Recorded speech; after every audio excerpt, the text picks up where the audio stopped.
Mboof laay soppi. Charles s'il te plaît. Mboof laay soppi. wala janax.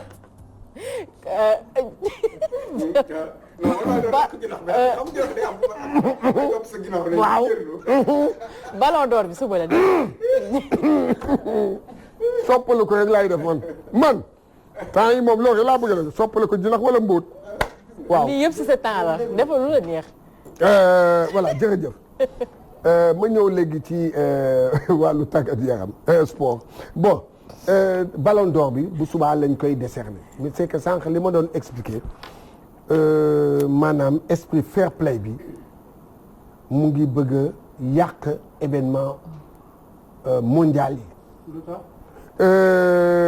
ci xibaar bi ma jot te ma jot ko depuis démb ci suba laa ko jot mooy que Mohamed Salah égyptien bi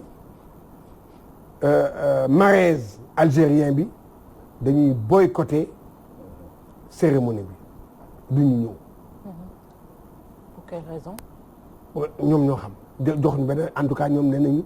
loolu mooy xibaar bi nga xam ne bien vrai que dañ koy teg au conditionnel mais damay ne man boog bu amee loolu du lu rafet kii di Salah li mu def ak Mahrez bu dee dañ ko def du loo xam ne lu rafet la lu tax du lu rafet Salah dafa war a rappeler ne que bi muy ñëw daaw di koy jël fii Sénégal fii ci dëkku Sadio Mané dafa toog fekkee mbir mi Sadio Mané amuloon fit mu naan day boycotté affaire boobu dalal ko ñu jox ko ndam li jox ko kon nag nit da ngay fair play yow bu la nit kay yéen ñaa ngeen bokk équipe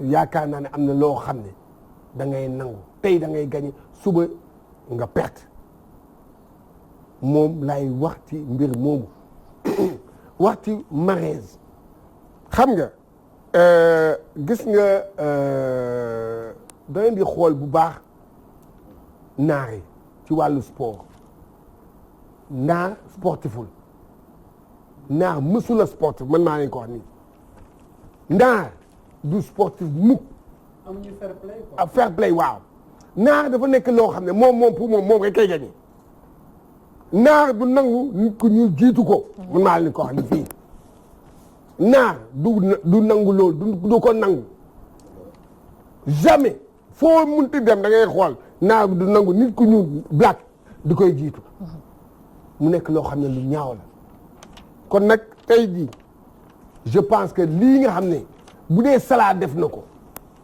waa Égypte fédération égyptienne état égyptien seetaan ko dañ ko war a sanctionner lu tax parce que siège u CAF mu nga Caire Égypte te lii cérémonie mondiale la image u Égypte moom la ñu mettre en jeu kon nag kii nga xam ne lii nag moom mooy Salah warul boycotté ci dëkkam day ñaaw sax yow sa dëkk ñu koy def sa dëkk yow nga koy boycotté li gën a ñaaw moom mooy loolu kon sincèrement boycotté ay événement man bi ko Sadio Mané defee ci kii bii Ballon d'Or bi lan laa wax dama ne Sadio Mané tegu ko fenn boycotté événement ni da ngay sportif amuloo benn droit ñuy kii yow nga naan da ngay boycotté parce que ils savent le résultat mooy que ki ñu koy jox mooy Sadio Mané kon nag nit ki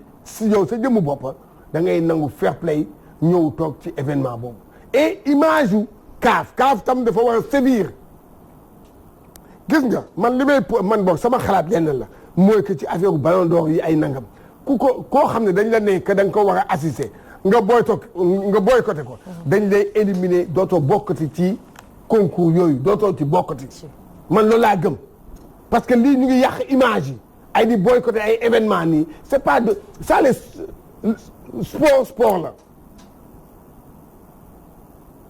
sport la da ngay nangu mais yow doo nangu ci benn boor Mohamed Salah li mu waree gis nga lii bu dee daf ko boycotté day wane ne que moom iñaan bi mu iñaanee waa Sadio Mané. foofu sax laa bëgg ñëw. iñaan da koo iñaan bu boycotté daf koo iñaan. ku bon la bu dee boycotté na ko naa xam ne kii ku bon la parce que nit doo bon noonu ni mu ko doon iñaan di koy bañ a paas ci terrain ba fële Liverpool. bu subaa nag laa ciy xam dara. waaw léegi ñoom coach ñoom ci iñaan boobu lan la dañoo njort ne que mbir mi dañ ko nar a jox Sadio Mané wala c'est comment ba tax ñu war a. affaire bi génne na fuite na. d'accord xam nga non mais yow tamit affaire fuite na mais et puis dafa am ay kii. am na yoo xam ne da nga koy. gis nga loolu gis nga Lionel Messi. bi ñu koy jox Ballon d'Or bi avant cérémonie bi. xamoon na ko wax nañ ko dañ ko koy wax. d'accord. dañ leen koy wax ñoom dafa am loo xam ne bu ñu la ko defee dañuy xam ne yow la par exemple dañ lay jox ay carte d'invitation seen famille bu ñu la ko defee rek xamal ne yow la. d'accord. ne la sa famille sa nangam sa ñii yow ñii ngay kii loolu rek yow boo ko kii rek. et puis tamit waa CAF. siège bi fan la. Égypte la gars yi dañ ko koy wax. dañ koy wax Salah affaire bi que Sadio Mané jox moom lañ koy jox nee naa leen man. honnêtement damay wax sama dëgg de. man yëgoon naa ko avant. xamoon naa ne Sadio lañ koy jox. xanaa léegi li ma doon ragal rek moom mooy njuuj njaaj ci ñu doon bëgg a def noonu. waaye loolu léegi na ñoom loolu ñu yëg sax loolu moo tax nag ñu bañ assister ko mais non waaye yow mais non c'est mais lii yàggul waaye daaw la. fii la woon. à Dakar. à Dakar. Youssou Ndour wayal ko lu neex. waaw muy fecc. voilà waaw léegi nag yow fii mu neex yow sa dëkk doo dalal en tant que sa coéquipier laa wax. surtout. sa coéquipier bu dee bëgg nga ko yow sax yaa ko war a dalal. comme ni ko Sadio Mané dalalee fii. Salah li ma waxoon rek mooy nee naa leen Salah dafa personnel Salah boppam rek. égoïste. fi mu jaar yëpp di football man dama yàgg xool Salah. mais coach Salah personnel na soxor na. C'est remarqué depuis très longtemps je ne pense pas que c'est maintenant qu'on doit pouvoir le remarquer mais dafa am question boo xam ne dafa nekk ci sama bopp depuis un bon moment te mos nga ko souligner fii ci plateau bi ba tey maa ngi chercher des explications par rapport ak Sadio Mané bi ñuy joxe ballon d'or bi pourquoi il était absent lui aussi parce que moom tam teewu fa woon lu tax teewu fa ba tey bon évidemment c'est pas parce que sénégalais la aussi ah parce que ñun monde football la ñuy wax en général on a tous remarqué que Salah ku soxor la ku iñaan la Salah gis nañ ko dans son comportement dafa am yoo xam ne flagrant même supporteru Liverpool yi je pense que ni leer na ci seen i bët parce que ñoom ñi nekk ci terrain bi souvent dañ koy remarquer wala ñu koy yuuxu donc loolu am na mais il faudrait que aussi ñun ñu poser wu une question boo xam ne par rapport à l'absence de Sadio Mané parce que foofu erreur xaw ma ndax erreur de communication la xaw ma ndax dañ ko yedd parce que man gaw ma ni Sadio Mané dafa soxor parce que c'est un gosse quand même extrêmement humble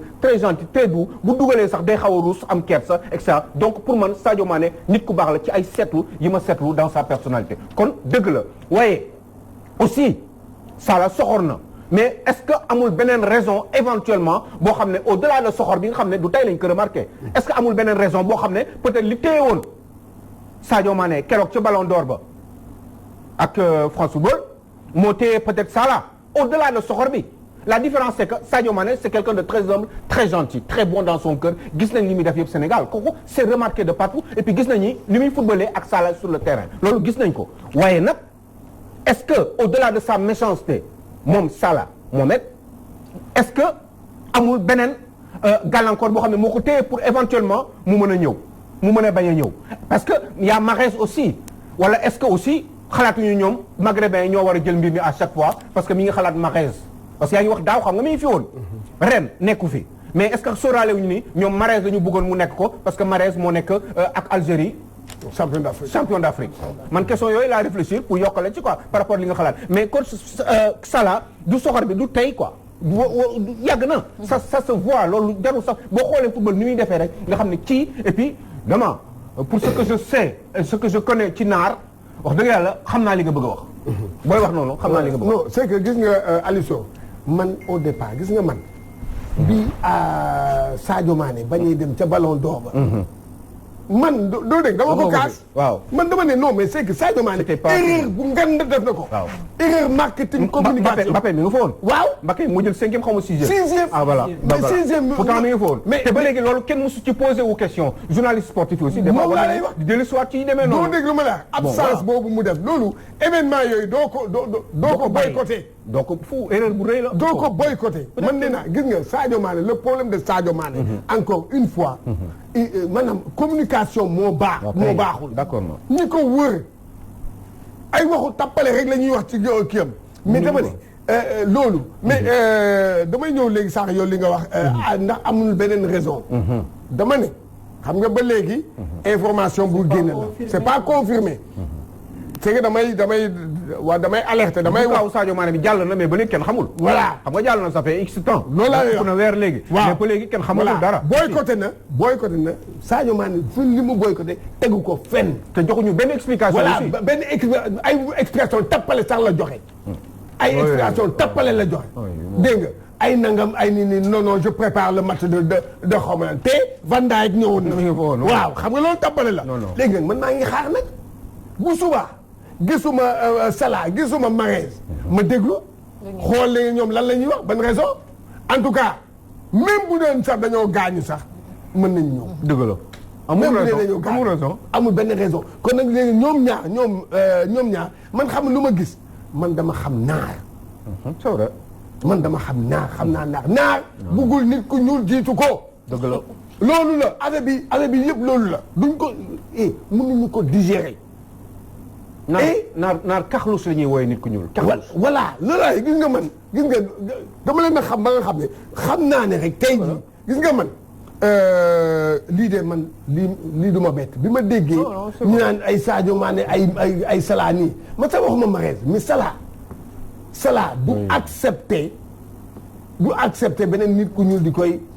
mais Salah daaw moo ko jël quoi. doo dégg fii Sénégal la et pourtant Sénégal bi mu koy jël fii.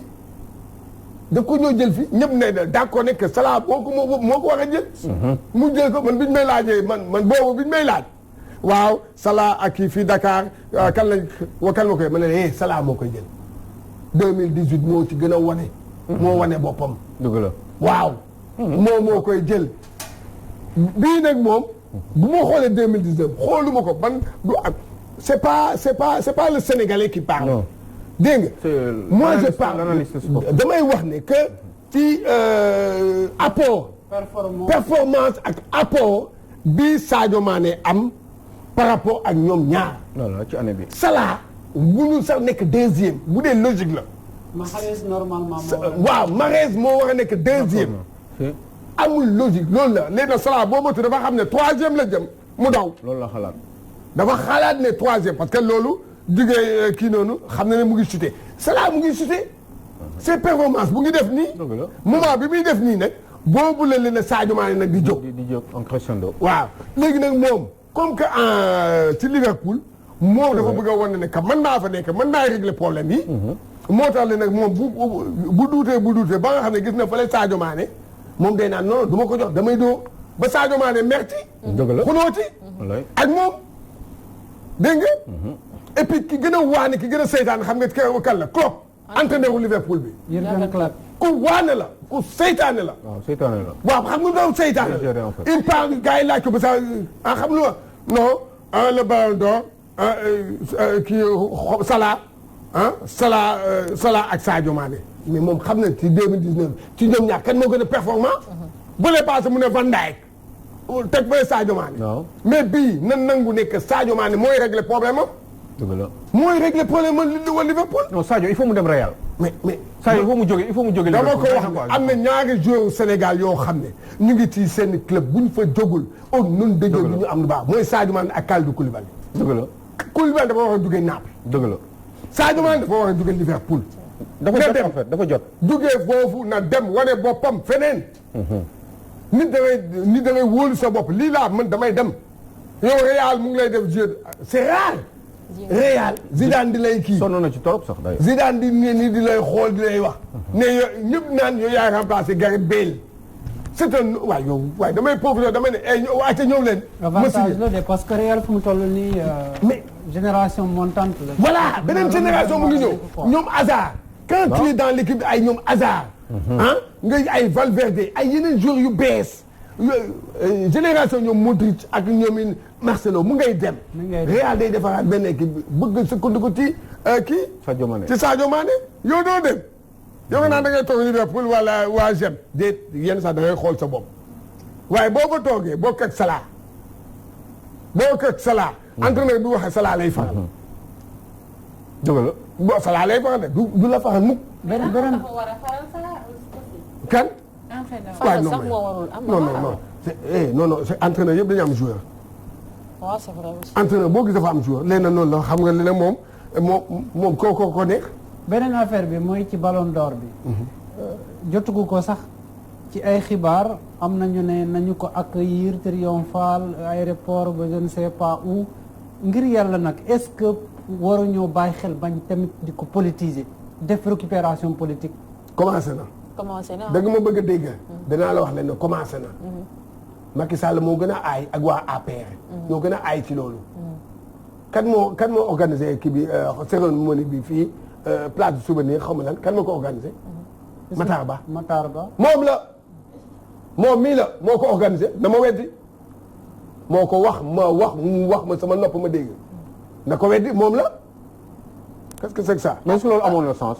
d'abord est-ce que loolu amoon na sens mooy li kii di wax récupération politique bi. waaw voilà c'est ça récupération bi la loolu la c'est que noonu la Macky dafa ay ci récupérer maanaam dividende sport. da koy récupérer.